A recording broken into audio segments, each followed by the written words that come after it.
man. Ain't no lot to see. All those plans I made for myself, I got nobody else to lean on.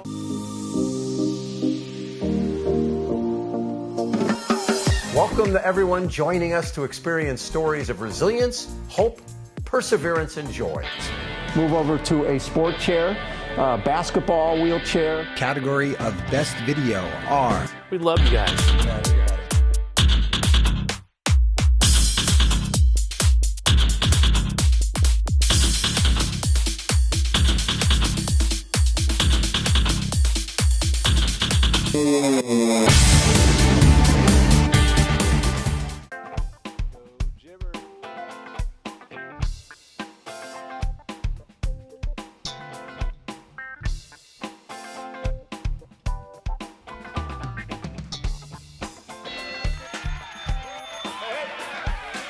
Big Biz Show.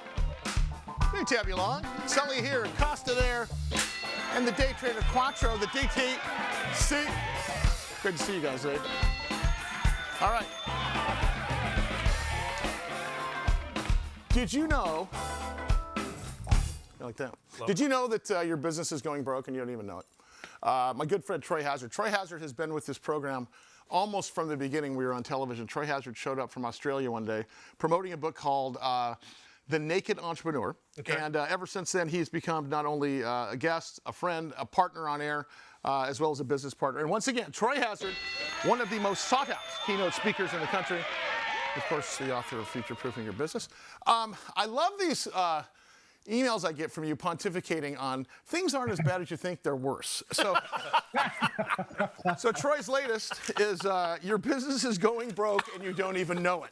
I'm just going to let you take it from there because, this is a lot of this on the back of the pandemic.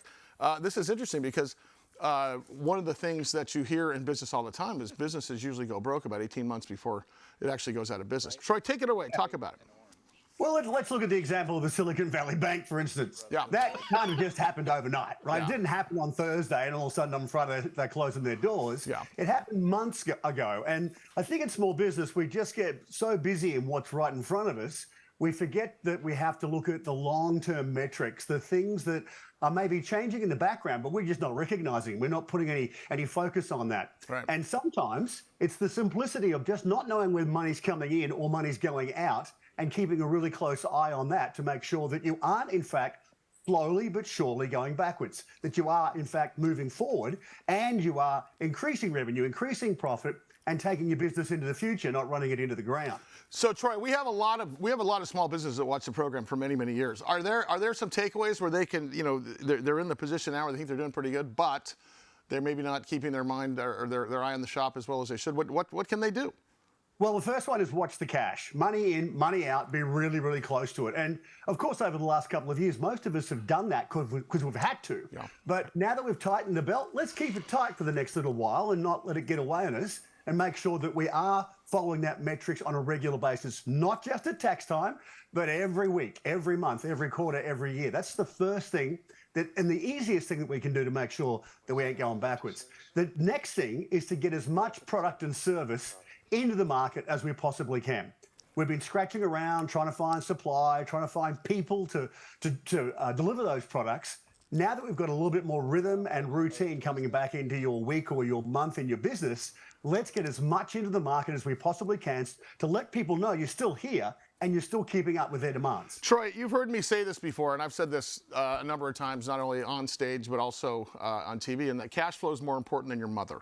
And this, I think this goes to your third point, and that's talking about re-engage to raise revenue. Talk about that specifically. Yeah. That's pretty good. Well, we've all been locked up. We've all been at home for the last couple of years, but what have you done since you've had the opportunity to get back into the market and get out there and meet your customers, shake hands, kiss babies, be part of their world, because their model may have changed as well over the last couple of years. Did you notice that? And are you still giving them the stuff that they need from you because their needs have changed? And just look at some simple categories like hospitality. Yeah. The industry's never going to be the same again. The model's changed. Your clients' needs have changed. We need to speak to those needs in a narrative that they understand. Troy, how many small business, how many people, they look at, oh, we got people coming through the doors, we got a lot of traffic in the store, whatever it is, we must be doing great. How many people fall into that trap?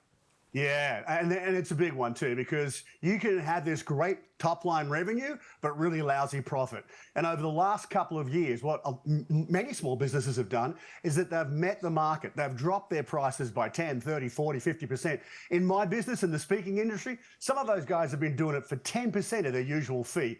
So the revenue's up there, but they're not taking notice of the profitability in the business. Right. They haven't got that margin right. And it's time to get back and try and build that margin to give you the bottom line that you need to keep going. Well, at the same time, it's time to maybe reassess what you're selling, your product, services, and maybe modify it, because I always say, how you double your sales, you double your prices, and you can't do that if you use the age-old business model. You got to make some changes. Talk about measuring everything. You are one of those guys that loves to document and measure, especially plan ahead for business. Well, it boils down to what we're measuring now and what we should be looking at rather than what we're looking at in 2019. So we all had metrics and KPIs and sales figures and a strategy, and we had a routine in the business that made it really easy for us to understand, if I follow these things, if I keep my eye on these things, that's going to be the output. But if your model's changed, if the market's changed, if your client needs have changed, so too have your metrics. So are you measuring the right things in your business to make sure that you are keeping in front of it? I know in our businesses, we've had to go back to basics. We've had to look at all the things we're measuring, from a lead time to an execution time, supply times, and make sure that we understand the real needs that we have to change in the business to keep up with the changing model that we're serving, both in our business and those of the people we serve, our clients and customers. Well, I think above all, too, as you mentioned here, it's about your mindset, correct? As a leader, correct? Yeah, we've got to go into the market with a mindset of confidence and create a culture of confidence in the business. Because if we're walking in the front door tired and grumpy, we are infecting tired and grumpy. If we're walking in the front door nervous about the future, we are giving that same feeling to all of those people we lead and the people we serve. And then they'll find somewhere else to go and work, or they'll find somewhere else to deliver the products and service to them, because they don't believe you're going to be here tomorrow. So that confidence in the future, the confidence in where we're going and how we're going to get there, is really important to make sure everyone in your food chain understands you've got this, you know what you're doing, and you're going to be out there and keep doing it for everybody that you lead and everybody that you serve. Hey, Troy, before let's get out of here today, what's the keynote outlook look like for you for the rest of the year? It's coming along. I mean, we made some bold decisions on the way into the pandemic to maintain fee, and so we've been waiting for that to come back onto the market, but we're slowly seeing a turnaround. People are starting to come out of their holes and putting their hand in their pocket. There he goes. Troy Hazard, troyhazard.com. Future-proofing your business. One of the smartest guys about business, finance, and look at his new website. Ooh, nice job, pal. All right, more Big Biz coming up. Stand by. All right.